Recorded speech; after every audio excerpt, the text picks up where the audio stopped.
कैलाश पर्वत को भगवान शिव का निवास स्थान माना जाता है।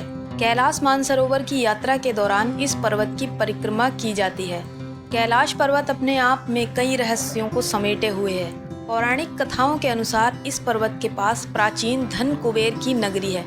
मान्यता तो यह भी है कि जो व्यक्ति अपने जीवन काल में अच्छे और पुण्य कर्मों को करता है, मृत्यु के बाद उसकी आत्मा को कैलाश पर्वत पर स्थान प्राप्त होता है। ये अद्भुत स्थान रहस्यों से भरा है। शिव पुराण, स्कंद पुराण, मत्स्य पुराण आदि में कैलाश खंड के नाम से अलग ही अध्याय है।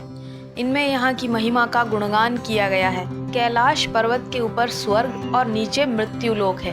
इस धरती के एक ओर उत्तरी ध्रुव है तो दूसरी ओर दक्षिणी ध्रुव। दोनों के बीचों बीच स्थित है हिमालय और इस हिमालय का केंद्र है कैलाश पर्वत।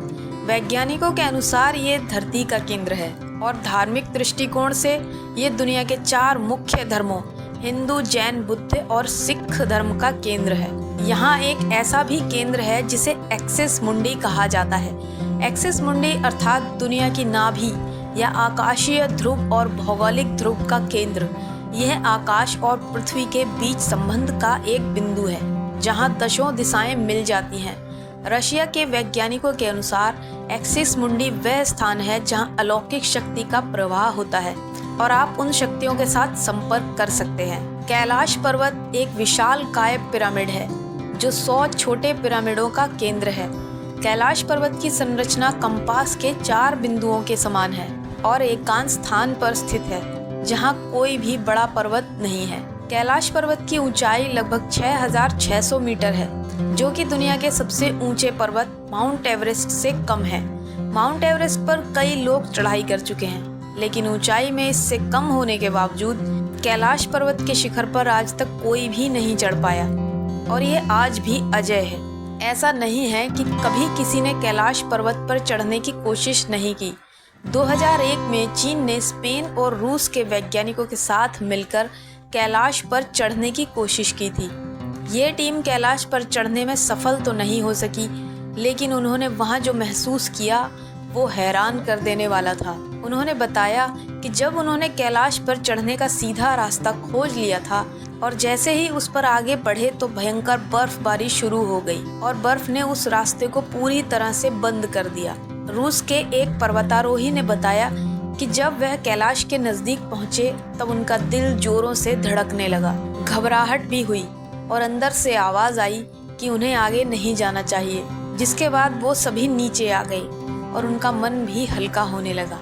इसके साथ ही कैलाश पर चढ़ने वाले एक वैज्ञानिक ने बताया कि कैलाश पर चढ़ना पूरी तरह से नामुमकिन है, क्योंकि कैलाश पर्वत किसी अदृश्य शक्ति द्वारा संरक्षित किया गया है। और तो और एक वैज्ञानिक मान्यता के अनुसार कैलाश एक पिरामिड की तरह है जो बिल्कुल दिशा बताने वाले कंपास के तरीके से काम करता है। इतना ही नहीं, कुछ का तो ये भी मानना है कि ये किसी पुराने मानव या किसी दिव्य शक्ति के जरिए बनाया गया है।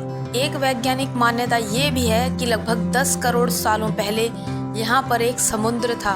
भारतीय उपमहाद्वीप और रशियन महाद्वीप के टकराने के बाद ये हिमालय पर्वत श्रेणी का निर्माण हुआ।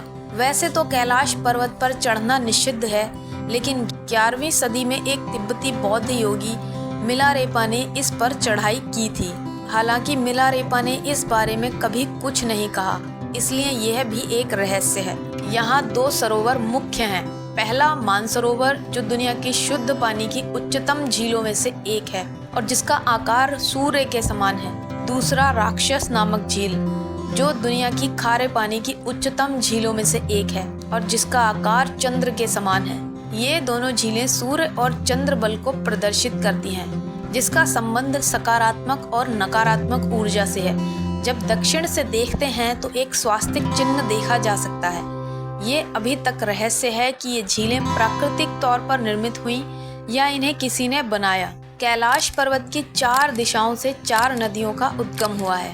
इन नदियों से ही गंगा, सरस्वती सहित चीन की अन्य नदियां भी निकली हैं। कैलाश की चारों दिशाओं में विभिन्न जानवरों के मुख हैं, जिसमें से नदियों का उद्गम होता है। पूर्व में अश्वमुख, पश्चिम में हाथी का मुख, उत्तर में सिंह का मुख, दक्षिण में मोर का मुख।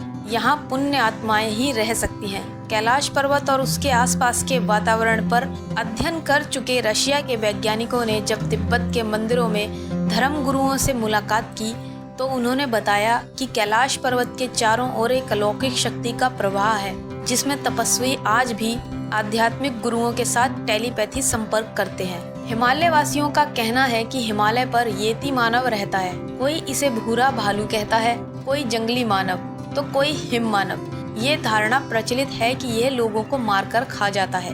कुछ वैज्ञानिक इसे निंडरथल मानव मानते हैं। विश्व भर में करीब 30 से ज्यादा वैज्ञानिकों ने दावा किया है कि हिमालय के बर्फीले इलाकों में हिम मानव मौजूद हैं। अगर आप कैलाश पर्वत या मानसरोवर झील के क्षेत्र में जाएंगे तो आपको लगातार एक आवाज सुनाई देगी, जैसे कि कहीं आसपास में एरोप्लेन उड़ रहा हो। लेकिन ध्यान से सुनने पर ये आवाज डमरू या ओम की ध्वनि जैसी होती है। वैज्ञानिक कहते हैं कि हो सकता है कि ये आवाज बर्फ के पिघलने की हो। ये भी हो सकता है कि प्रकाश और ध्वनि के बीच इस तरह का समागम होता है कि यहाँ से ओम की आवाजें सुनाई देती हैं। दावा किया जाता है कि कई बार कैलाश पर्वत पर 7 तरह की लाइटें आसमान में चमकती हुई दिखाई देती हैं। नासा के वैज्ञानिकों का ऐसा मानना है कि हो सकता है कि ऐसा यहाँ के चुंबकीय बल के कारण होता हो। यहाँ का चुंबकीय बल आसमान से मिलकर कई बार इस तरह की